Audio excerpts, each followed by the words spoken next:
Révolution, je pense quand même qu'il y a pas mal de choses qui sont en train d'être faites. Déjà, typiquement, aujourd'hui, vous avez une communauté qui s'appelle Friend of Figma, Lomé, du PL chapitre Lomé qui est arrivé.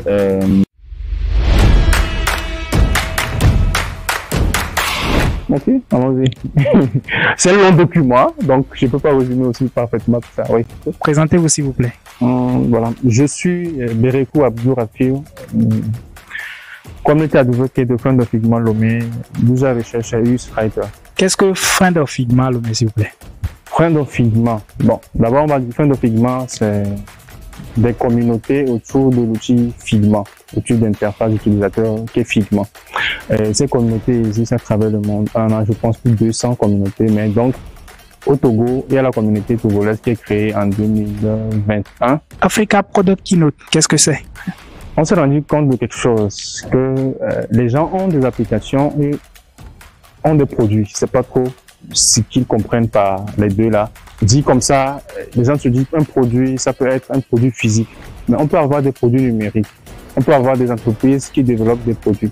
Donc pour nous, c'est pratiquement normal de pouvoir avoir une fête autour du design, autour du produit, des produits africains. Valoriser les produits africains, c'est comme valoriser la culture africaine en fait. Donc, Africa Product Keynote, c'est une conférence de jour qui permettra de mettre en valeur le processus produit des entreprises au sein des entreprises. Où et quand se déroulera votre événement? Ok, l'événement va se dérouler quand même à Lomé, dans la première école de numérique au Togo, et pourquoi pas en Afrique de l'Ouest francophone, donc SN, École supérieure de commerce et de l'économie numérique, en fait. Et donc, c'est ça. Le camp, c'est du 19 au 20 janvier 2024. Donc, précisément, l'heure, c'est de 8h maximum à 16h.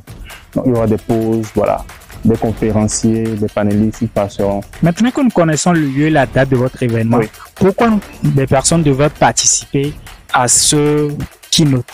Bon, Africa Product Keynote, c'est deux choses. C'est des keynotes et des workshops. Donc, des keynotes qui seront des conférences et des workshops qui seront des ateliers. Donc, les gens auront le choix de suivre entre les ateliers et les keynotes ou carrément faire les deux. Du coup, voilà. Donc, il y aura des thèmes pour chaque niveau atelier, que ce soit keynote, et les gens choisiront ce qu'ils vont faire. Un peu plus tôt, vous avez parlé de la communauté Friend of Figma, oui, qui est une communauté autour de Figma. Oui. Quelles sont les conditions pour intégrer cette communauté? Les conditions, normalement, il n'y en a pas.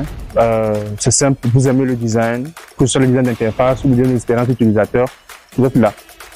Il y a des canaux, il y a Bevi, il y a une plateforme sur laquelle on enregistre ceux qui sont membres. Donc, vous êtes membre, vous êtes dessus, c'est très facile. On a un groupe WhatsApp et Telegram dans lequel on discute de tout. C'est zéro condition, en fait.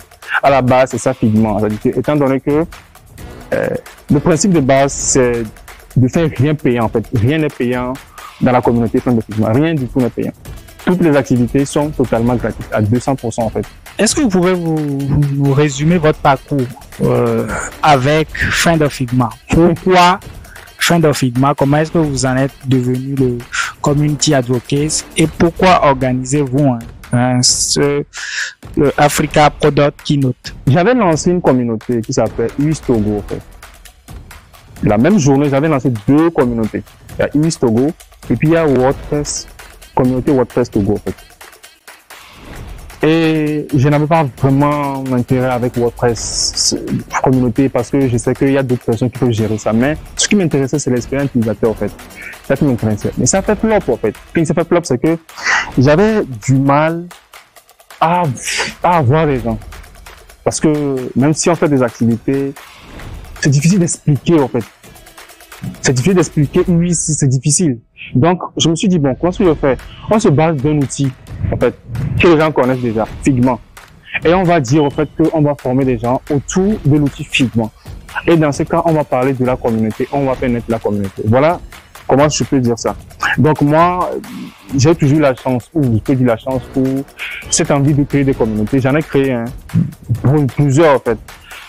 Que ce soit dans le domaine du design, dans le domaine du digital, avec Notion, avec Slack, j'en ai créé et j'en crée toujours.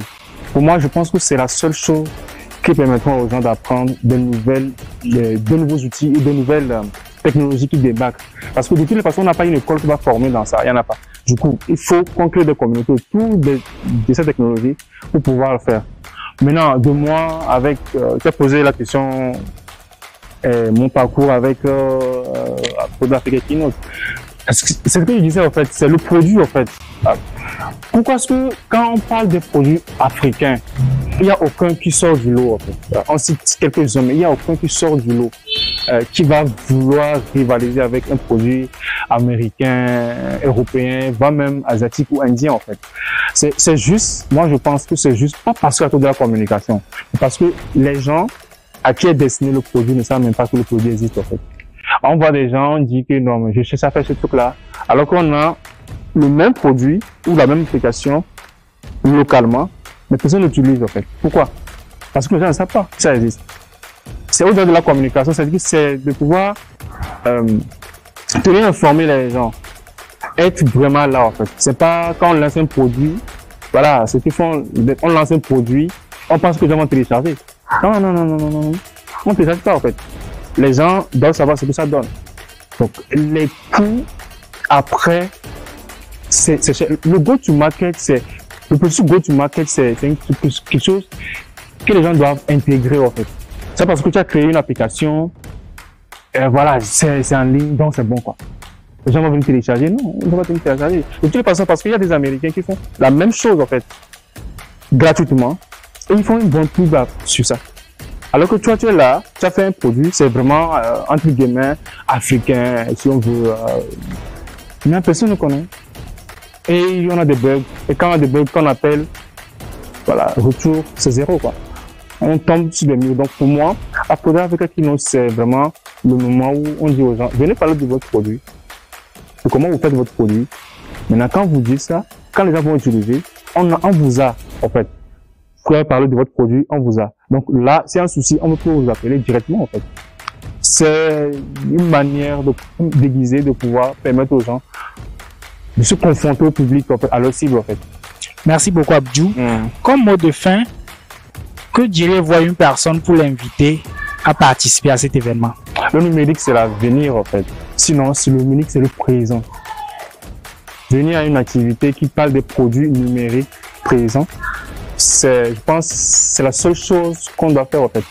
Parce qu'à la fin de la journée, lorsque vous allez quitter l'événement ou quitter autre chose pour à la maison, vous allez toucher au numérique.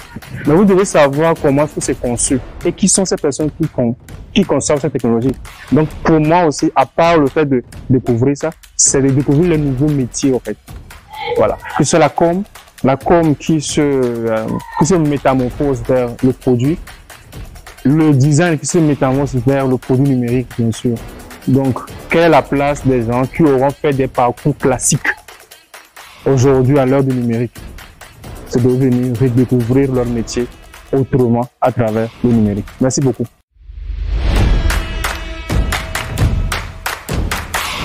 Non, mais j'ai pas mesuré ma vie. Je vis ça durée. Mais bon, allons-y. Bon, je vais